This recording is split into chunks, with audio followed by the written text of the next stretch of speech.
Hello everybody, this is Ryan. I'm going to be starting this tutorial off with a blank slate. We're going to be learning how to set up some basic interaction using Flowgraph, something to prototype your game interactions with, so you can hand it to a program and be like, this is what I want. And it'll be easier for everybody. Okay, so first thing I'm going to do is I'm going to remove things I don't need. Okay. So we're going to start off the same way as I do with any project pretty much. And that is going to be, we're going to start by adding a new layer. And in this case, I'm going to be doing sinks. So I guess I should probably call it interaction sinks. Okay. I'm actually just going to pop that back in there. Okay, so from here, and I lowered my resolution to 1920 by 1080, so it's a little cramped. Apologize for that. We're going to start out by adding an entity, default Flowgraph entity. This is included whether you're in the game SDK or if you're in Scratch, the blank slate. Okay, we got this now. So we're going to go ahead and name it logic sync A. Now, I'm going to be doing this for a reason, because whenever we duplicate the sync later, it's going to duplicate everything and just add an additional suffix to it. Okay, so now I have this. I'm going to go ahead and open Flowgraph, and I'm going to create a new group name, and this is going to be sinks. Hit open again. All right, and now I have sinks logic sync A.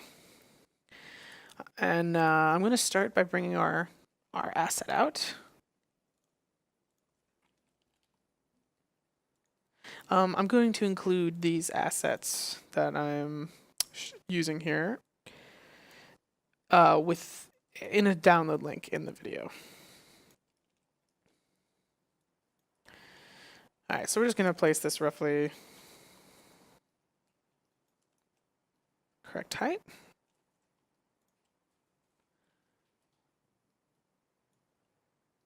Okay. Cool. Okay, now you notice that this sync has no handles or anything like that, and that's because everything that we're going to need to interact with is going to need to be a separate object. So I'm going to create a entity, and I'm just going to, now there's two different ways you can do this. You can just go into physics if you want and add you could just use a basic entity or whatever. If you want it to be like physically interactive, like you can knock it off or whatever. Otherwise, what I usually do is I'll just go to the object in question. For instance, I'm going to add the knob right here.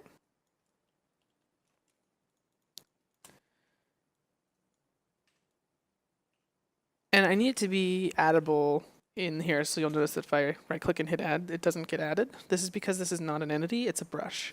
So I usually go to level, convert to geom entity. Now I have a geom entity, and this I can successfully add to Flowgraph. So the next thing we want to do is I'm just going to duplicate this knob over. I know I have a knob left, right, but just for the sake of time, I'm just going to do it that way. This one's actually on the right side. This one's on the left. All right, I'm just going to add the spigot in here. This is just in case you want to add functionality for this actual spigot so it can turn, for instance, if you want to be able to control that. So I'm just going to place that like so.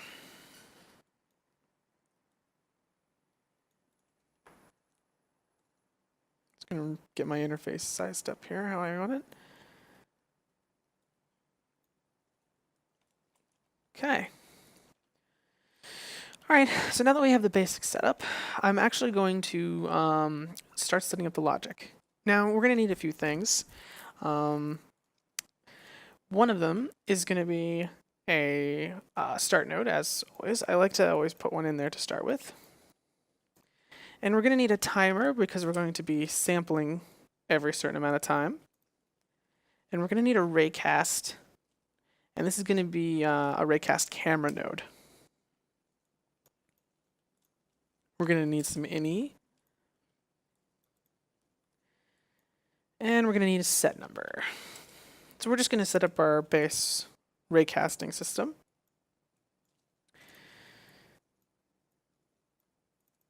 We don't need it to raycast every frame, so we're going to raycast every 10th of a second. And we're going to have a 0 and a 1. And we're going to be able to have either one of these outputs go into the input. Now we're going to want to start out paused. We're going to need another ini node here. Right. Okay. And so at this point we have something that will start out paused, so it doesn't start raycasting until we tell it to. And whatever you want to tell it to raycast can go into this set number.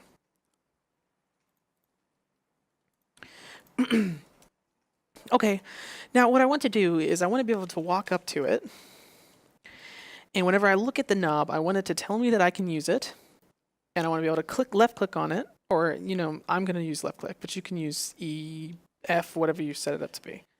So I want it to display a message, and I want it to turn when I look at this knob specifically. So what I'm going to do is I'm actually going to put down a object that's in defaults. If you don't have this, then you can just make one yourself in like Max or Maya and make sure it has a physics proxy. So I'm going to use primitive cube small. And I am going to bring up the material editor. And I have a node draw material already applied here, already available. This just turns this into something that isn't going to be rendered. Optionally, you can also use the do not show in game, but I like to be able to see the knob. So this is going to be the box that we're going to raycast on. And if the raycast strikes this box, we'll know it. So I'm going to call this raycatch knob left. And I'm going to call this one knob right. Okay. We can go back to our flow graph now. All right. Now we're going to start adding the logic of what we're going to hit. So as you can see, there's an entity ID output here. So we're going to want to be able to match this entity ID and make sure that is equal to something else. In case whatever we are going to raycast onto. Oops, I added these catches as a brush. So I'm just going to convert them to geom entities. Go.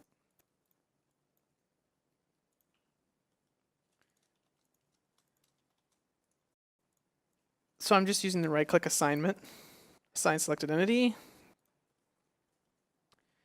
Now I'm going to want to know if anything is looking at either one of these. So I'm going to want to set the entity ID. I'm going to want to check to see if I'm looking at the left is going to be A. If this entity ID is equal to this entity ID, then this will be true. I'm going to put a display message.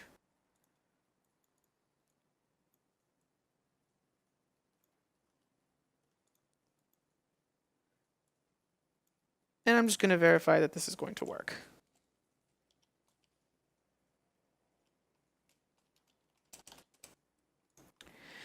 We're going to need to be able to track the position of this knob in screen space. So we're going to need a node, be an entity. Here we go.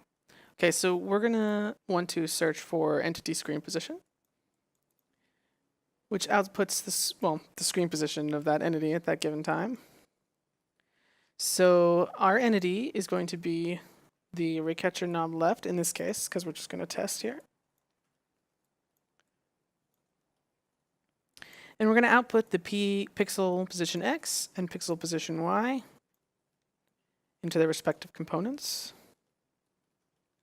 And then we're going to want to enable this when we're looking at this object and disable it when we're not.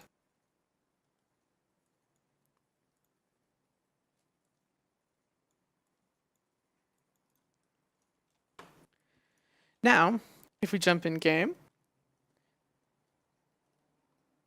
this should work if we do not pause this right away. So let's have it run. See now how it says, look at me. And it tracks the entity's position.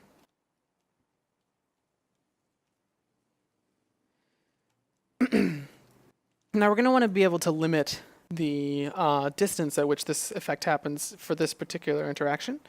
So for this, I'm going to bring up an entity, and I'm going to bring up a trigger and use a proximity trigger.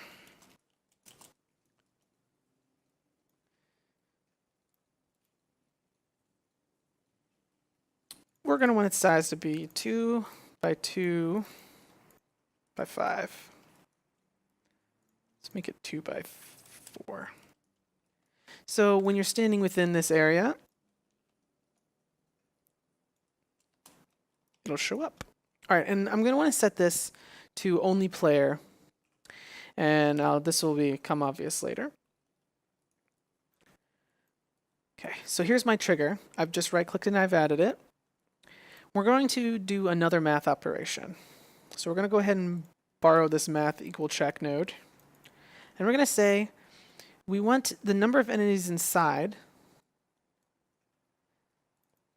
to be equal to 1.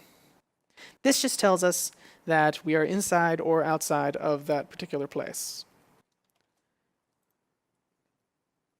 If it's true, show it. If it's false, hide it. I'm just going to verify that this is working. You'll see the look at me text pop up on the top and disappear when we're outside of the trigger bounds. That is working as expected. So we're going to want this to be set to true. If it's true, then enable raycast. This is why I put this any node here. If it's false, disable it. All right, so we're doing good so far. I'm going to change the message of this to use. And we're going to change its font size to 3 and its color to blue. A nice, beautiful blue. All right. Now we want to actually be able to do something whenever you click. So we're going to need to bring in a mouse button clicked. So I'm just going to type in mouse button and then just hit enter. It brings out input mouse button info. We're only going to want to have this enabled also if you are inside this trigger volume. So when that is true, enable. When it's false, disable. Same way we're handling the raycast. In fact, I'm going to put it right above it. It's important to use entity IDs because later we're going to want to duplicate this code and switch the entity IDs to the right side to get identical capabilities.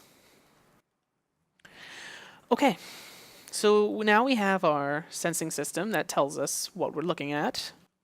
We have an effect on the left side that tells us to use that we can use this left knob. Now we want to actually do something.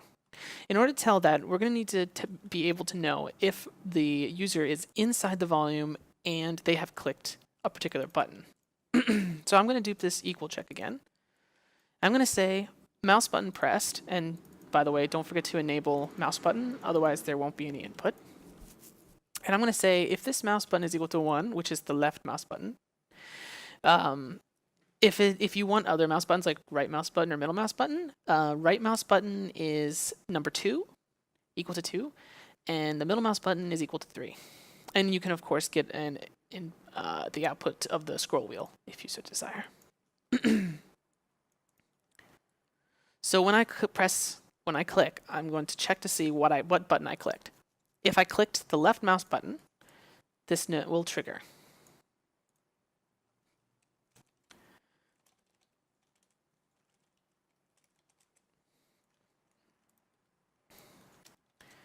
This simply checks if we are looking at the entity.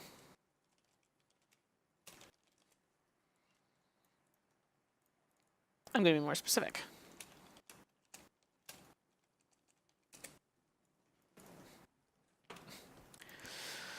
Okay, we have all that. Now we're going to add in our functionality. We know now if this left mouse button has been clicked. So now we're going to check and see, and I'm going to add an ini here for later, and I'm going to add a logic all. You can get the ini, you can just type ini, but all you need to type in logic first. So it's type in logic, and then space all.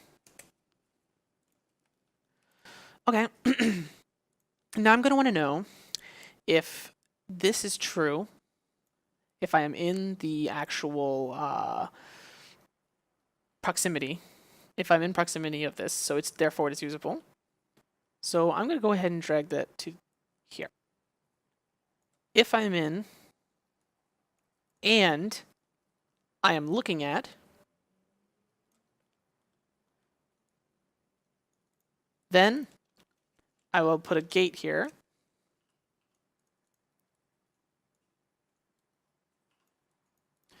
So this is just going to check to see if I'm in the proximity and I've left clicked. If I have left clicked, then it will send the event on to the next node. So I'm going to make sure that this is closed if I am not in the proximity. So if I'm not in proximity, it's closed. If I'm in proximity, well, I'm going to want to have the multiple things be required for this.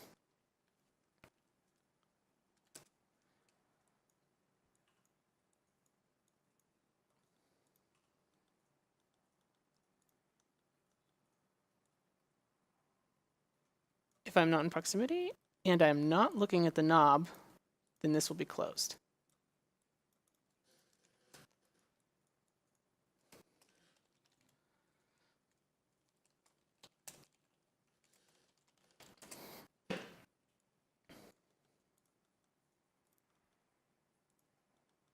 Okay.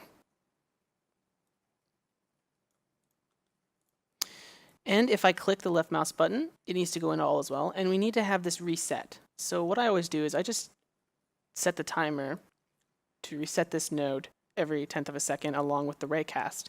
This basically just makes sure that this node here will not get stuck on all, because it only allows one output if all of these have been checked.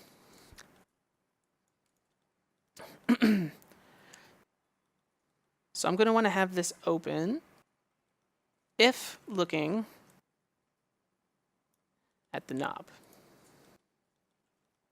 So this is starting to get, there's a lot of things going on in here, but I'll try to make sure I break it down as much as possible, since this is not necessarily an advanced use of Flowgraph. Okay, so now that we know that we're in the volume, this is make sure that we're in the volume, it makes sure that we have clicked, and it makes sure that we're looking at the knob that we want to actually interact with. Okay. Now we have an output. This should trigger anytime that we left click. So I'm going to do what I usually do and add a display message. And in fact, I'm actually going to go a step farther, and I'm going to add a logic sequentializer. So what this does is it just it logs the input. So this would be the same as calling it an on/off switch. So if I click the first time, it's on. If I click the second time, it's off, and so on. So if I click the first time, it should show. If I click the second time, it won't. This is just to debug. It's not going to show up. It's going to show up on the left side here. So use left click, and I'm not getting anything. So let me check and make sure my logic is sound. I'm going to go ahead and trace and make sure. Okay, so far, closed. All of them have been sent out, and the logic gate is open, but I'm not getting a return.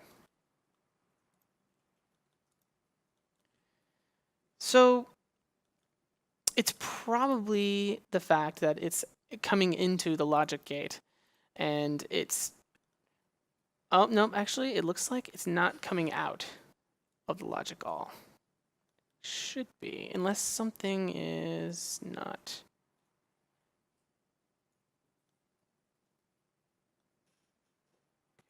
I'm looking at left knob. I'm just gonna troubleshoot this real quick. There we go. Okay, so that works as appropriate. For some reason, it didn't see, I may have linked, you know what, I may have linked it to the false instead of the true. Let's try that again.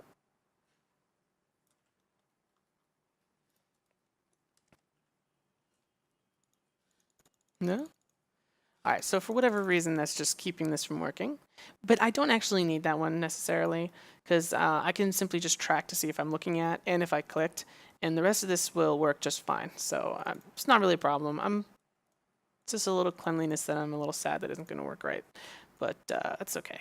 I'm also going to take this max length and put it to 1.5. I don't want the ray to have to go very far.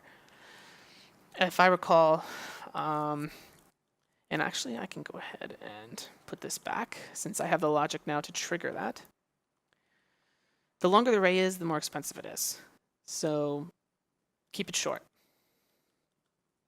All right, so my on and off switch appears to be working just fine. Yep. And the use symbol disappears when I leave the proximity. Okay. Now I'm going to want to actually have this knob move.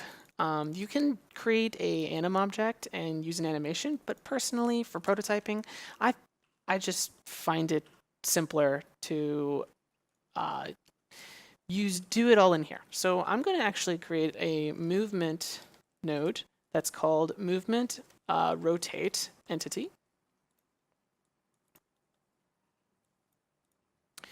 Actually, I'm going to use movement rotate entity X, or 2 rather. Movement move entity to EX. So when I have this turn, I'm going to get rid of this because I don't need it. When I have this turn on, I'm going to want it to enable an interpol. So I'm going to do math interpol. Actually, that'll be interpol, sorry. Float.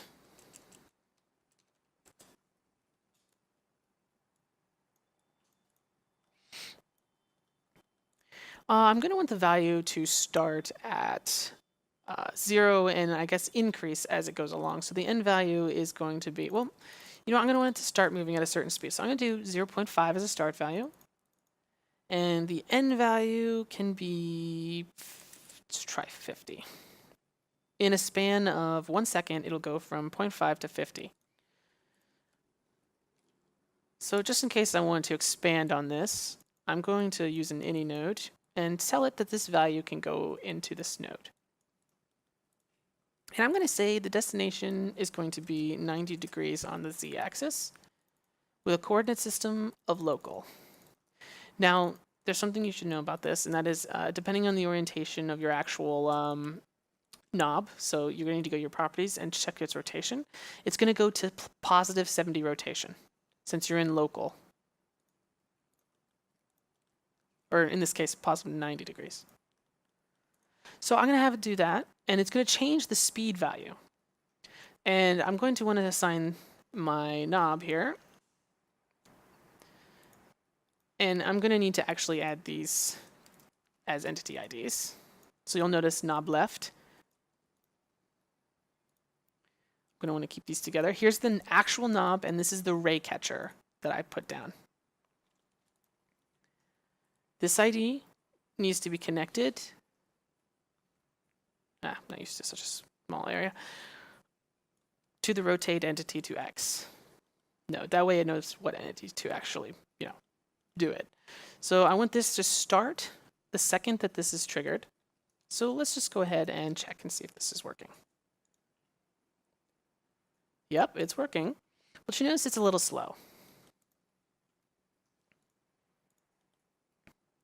So let's go ahead and increase this end value to 100.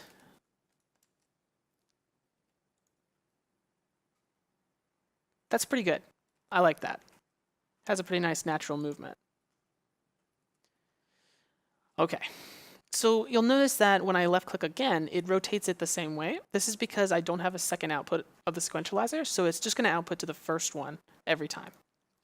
So now that we have the turn knob on, we're just going to duplicate this. And by the way, you can grab everything, Control-C and Control-Shift-V to paste with connections. And we're simply going to replace the start connections with output 2. And we're going to say, I want this to rotate negative 90 degrees on the z-axis.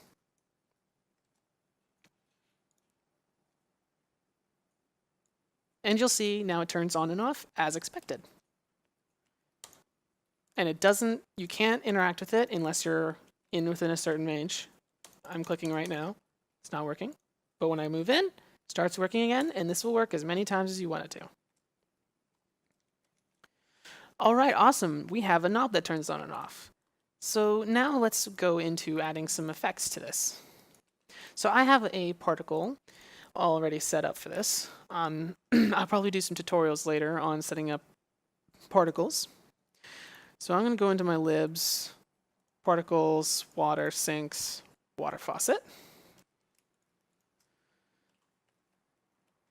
And I'm just going to bring this bad boy up to here to make sure it's in the right place.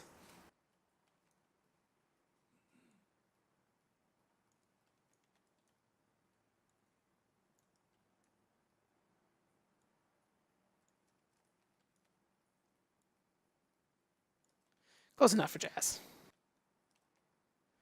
Okay, and I'm going to name this particle, oh, well, what do you know? It brought it in already. So water faucet A.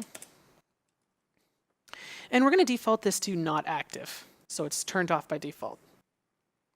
We're going to go back to our flow graph, and we're going to look at this, and we're going to say, okay, so I want to add this effect. So I'm going to select it in the viewport and hit add selected entity. And by default, we're going to have this disabled, but we want it to be disabled by default every time. So I'm going to go ahead and tell it to be disabled by default.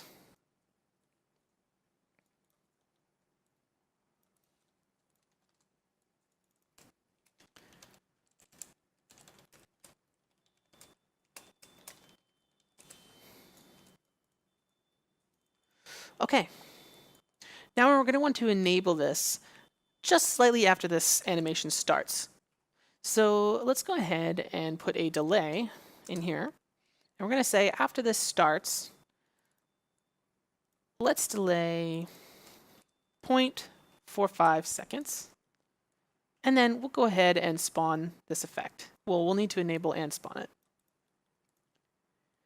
Now, we're going to go ahead and dupe this here.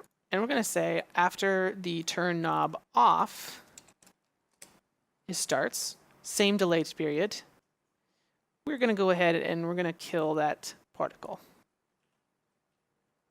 and disable it. So our loop will work. All right, so now we should have a water effect when we turn it on. Let's check and make sure that's working. And look at that, water effect seems to be working.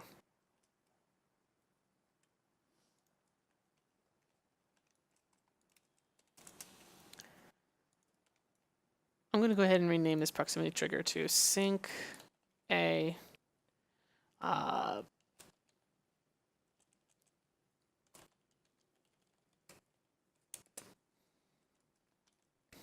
Just so we can stay clean. I want to make sure everything's roughly named correctly.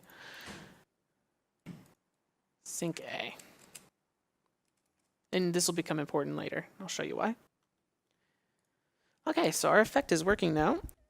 We can turn this effect on and off. So next we're going to want to add some sound to it. And most people are going to be using WIs, but for this purpose of just showing how this roughly works, I'm going to be using the default SDL, I believe it's called. Yeah, SDL mixer. And so I set up my sounds in a folder called objects. And then I have sinks, then I have three sounds. I have the loop, the turn off, and the turn on. So what I'm going to do is I'm going to go to the properties of this sound here, and I'm going to say, I want you to play the turn on sound. And I will name this sound appropriately.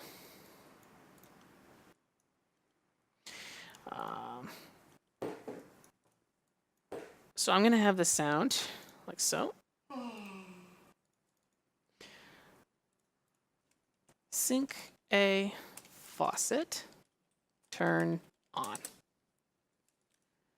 And I'm just going to put this roughly in the position that I think the sound will be coming from, but so that it's easily selectable. So I'm going to have the turn on, I'm going to have the loop, and I'm going to have the off. So we're going to go ahead and rename this one to loop. And I'm going to rename this one to off.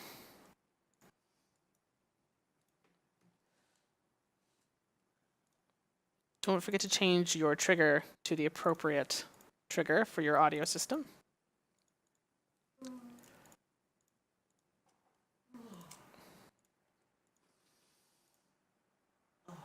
This is kind of hard to select things.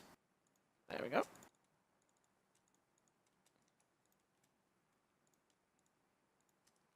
Just needed to. Okay. So I'm going to go ahead and add all three of these. Just to make sure I have all of them correctly in here. Off, loop, on. So I'm just going to order this in logical progression. On, then the loop, then off. And we're going to do a similar thing here. So at this point, I'm going to want to say, when this is turned on, I want to trigger the faucet turn on. When this happens, I'm going to want to trigger the turn off. And then I'm just going to want to trigger when this sound is done. I want to enable the faucet turn on loop, which actually is definitely not named the way I want it. So I don't turn that. That's just the loop. Okay. Now, when I play, the audio should work. I don't have it set to record audio in here, but I will show at the end a clip of the audio working.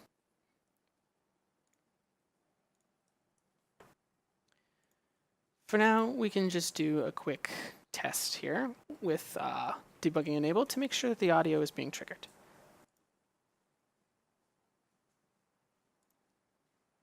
As you can see, it is correctly being triggered.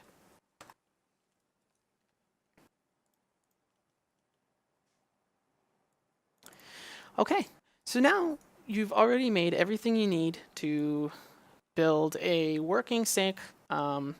And I will, of course, include everything but the particle in the, well, you know what, I'll include the particle too, but I won't be able to include the textures, I don't think.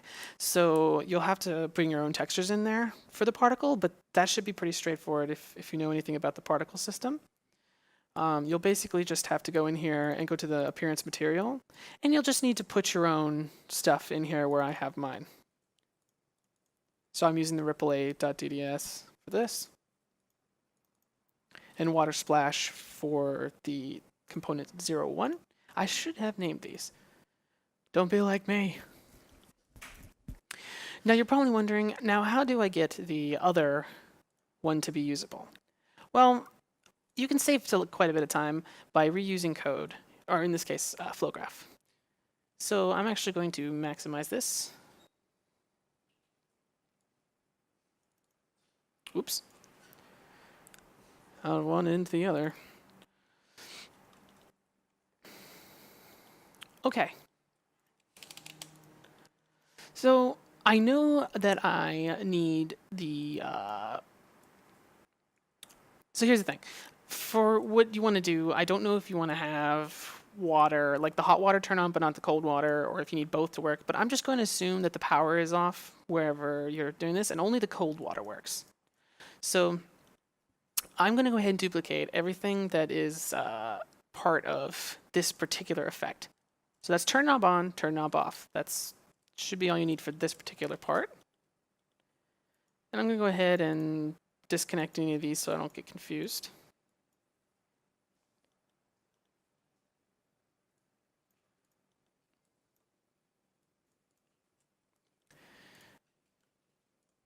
we'll actually need all of this stuff too. So you know what? I'm just gonna clean it up later and I'll just get everything we need.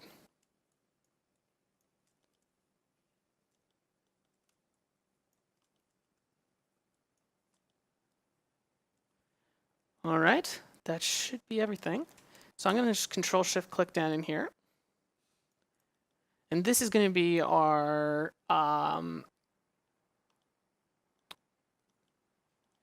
right knob. So first thing you'll notice is that we got a bit of a mess here that we need to clean up, but I'm going to go ahead and bring these entity IDs down here. So you'll notice I have the right one here, and I need to go ahead and add the actual knob to the flow graph. So we have knob right and knob right raycaster. So if you're looking at right knob, which is going to be this entity ID, because this is the ray catcher for it.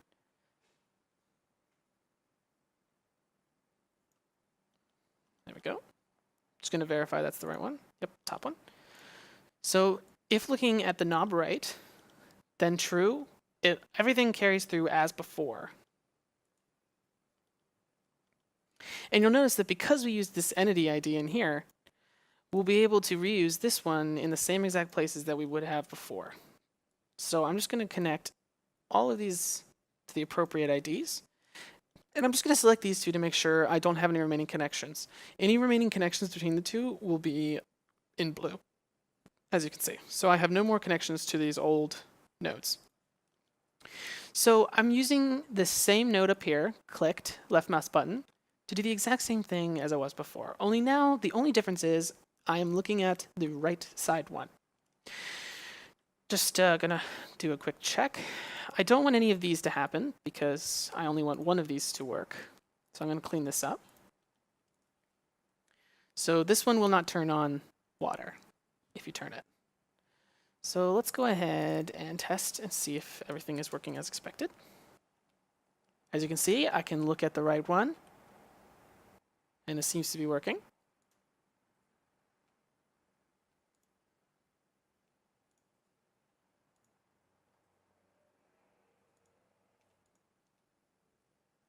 And it's very stable.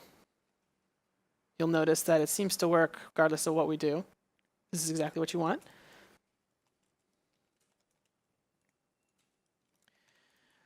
Okay, so everything is working. If you have any other specific things, I won't be able to cover in this tutorial as this has already gone on for 40 minutes now. So anything else you need, feel free to put it in the comments down below, or you can send an email using our website. There's a contact us page on our website that you can use to request new tutorials or additions or whatever. So thank you for coming along with us, and I'll play a video clip of it working in the engine with sound. Thank you very much.